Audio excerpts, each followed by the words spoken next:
ये एक dog robot है, नोएडा की बॉट वैली में है इस वक्त हम लोग और चारों तरफ रोबोट से घिरे हुए हैं। ये इतना ख़ास रोबोट है कि ये वो काम करता है जिसमें इंसानों को जान का खतरा होता है। तमाम वेस्टर्न कंट्रीज़ में आपने ऐसे रोबोट्स देखे होंगे, आर्मी में इस्तेमाल होते हुए या डिज़ास्टर रिलीफ में।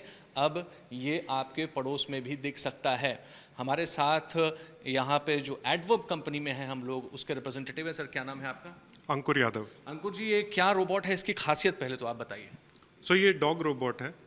हमने इसका नाम ट्रैकर रखा है।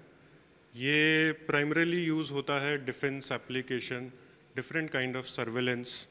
आप न्यूक्लियर रिएक्टर का सर्वेलेंस करना चाहते हैं या कंस्ट्रक्शन, बिग कंस्ट्रक्शन साइट्स का सर्वेलेंस करना चाहते हैं, बहुत सारी पेट्रोकेमिकल लाइंस हैं उनका सर्वेलेंस करना चाहते हैं, उनका चेकिंग करना चाहते हैं। ऐसी ऐसी सारी जगह जहां इंसान को जाने में थोड़ा खतरा है, मोनोटोनस जॉब है, उसके लिए आप इस डॉग रोबोट का उपयोग कर सकते हैं। ये वहाँ जाएगा, सारा नोट करेगा, सारे विजुअल्स लेगा, जितना भी सारा इन्फॉर्मेशन है वो आपको बेस स्टेशन पे सेंड करता रहेगा। ये इसकी खासियत है। नॉर्मल रोबोट अगर आप देखेंगे वो ज़मीन पे चलते हैं, एक फ्लैट सरफेस चाहिए। ये उबड़ खाबड़ हो, डिफरेंस इन लेवल्स हो, वहाँ पे ये जा सकता है और उस तरह से अपने आप को एडजस्ट करता है। इसके आसपास बहुत सारे कैमरास लगे हुए हैं, बहुत सारे सेंसर लगे हुए हैं जो इसको बताते रहते हैं कि ये क्या है, कहाँ पे है, किस लोकेशन पे है और इसको क्या इन्फॉर्मेशन लेके अपनी बेस लोकेशन पे सेंड करना है।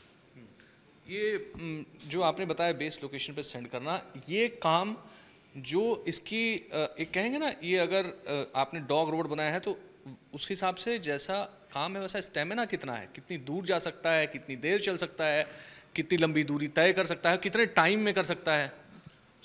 इस पर्टिकुलर मॉडल का देखेंगे तो ये 5 केजी का पेलोड कैपेसिटी है इसका। इसका battery life close to about 90 minutes है। ये 5 से 6 किलोमीटर का दायरा कर सकता है with the current speed.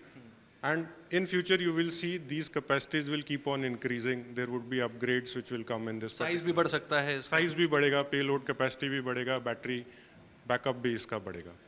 Battery backup भी बढ़ेगा, कैपेसिटी साइज बढ़ेगी।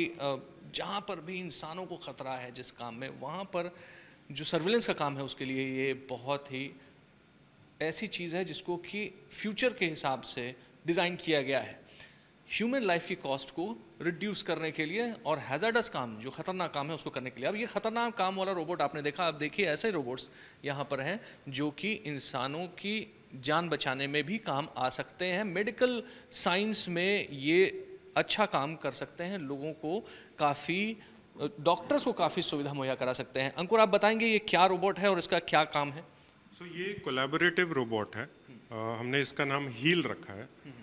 हम इन सारे प्रोडक्ट्स के थ्रू हेल्थ केयर डोमेन में एंटर करना चाह रहे हैं। This is a collaborative robot. It will assist the patient और the doctor to reduce their workload. All उस तरह का सारा काम जिसमें डॉक्टर या नर्सेस का काफ़ी समय जाता है और इतना इंटेलेक्चुअल काम नहीं है, वो सब ये कर सकता है। आप इमेजिन कीजिए कि एक क्वालिटी लैब है, उसमें बहुत सारे टेस्ट करने हैं। आप इसमें प्रोग्राम कर दीजिए, उन टेस्ट का पूरा मेथड इसको बता दीजिए, ये एक एक करके रिपीटेटिव टास्क 24 आवर्स कर सकता है। और डॉक्टर और जो भी नर्सेज हैं वो सिर्फ लास्ट में इंटेलेक्चुअल वर्क करें, रीड करें और एनालाइज करें। This is one kind of robot which is a collaborative robot. इसमें बहुत सारे सेंसर्स और बहुत सारे सेफ्टी फीचर्स ऑलरेडी हैं। Safety features in terms of hardware, safety features in terms of software, that all things are already there in this particular robot. Ankur, ये जो robot है, ये जो काम कर रहा है, ये किसी की हाथ को का मूवमेंट मुझे ऐसा लग रहा है जैसे कर रहा है, तो इससे क्या होगा? ये एक एक्सोस्केलेटन रोबोट है।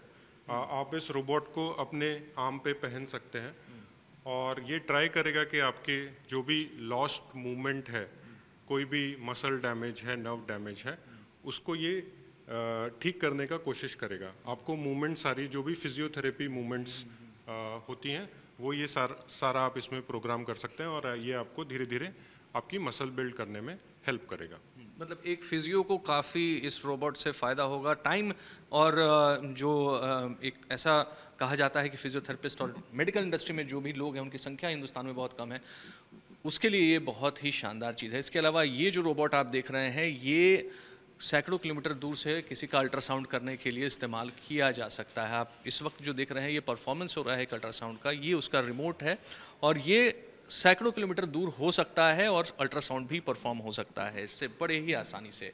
एक मशीन उसमें ऐसी लगाई गई है जो दिखने में अल्ट्रासाउंड के ही जैसी लग रही है और ये मूवमेंट आप देख रहे हैं जो इंजीनियर हैं वो अपने जॉयस्टिक के माध्यम से इसको कर रहे हैं।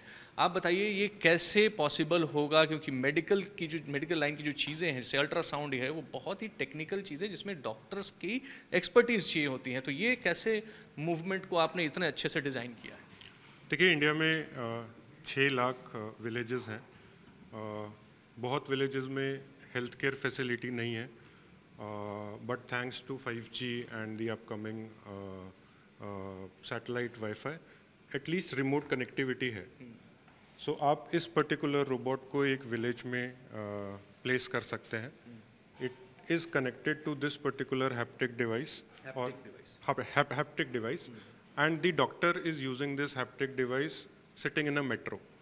He can move this robot through that connectivity using this haptic device and वो डॉक्टर को सारा वाइटल्स जो भी पेशेंट का है, से अल्ट्रासाउंड कर रहे हैं, ये सारा इमेजिंग आप ट्रांसफ़र कर सकते हैं, वो देख सकता है अपनी स्क्रीन पे एंड अकॉर्डिंगली ही can prescribes what needs to be done with this patient.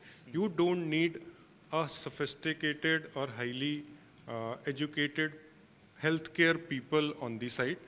You only need a basic trainer who can take care of this particular robot. You don't need doctors present in every village. हर गांव में doctors वैसे भी possible नहीं है और ख़ास तौर पे वो जो इस तरह की जांच कर सकें ऐसी मशीन्स नहीं पॉसिबल है, लेकिन ये जो टेक्नोलॉजी है ये ही फ्यूचर है हेल्थ केयर का। आप सैकड़ों किलोमीटर दूर से अगर किसी का अल्ट्रासाउंड कर सकते हैं तो ये वाकई में एक वरदान साबित होगा हेल्थ केयर इंडस्ट्री को। कैमरा पर्सन अभिषेक सिंह के साथ अभिषेक आनंद, नोएडा, आज तक।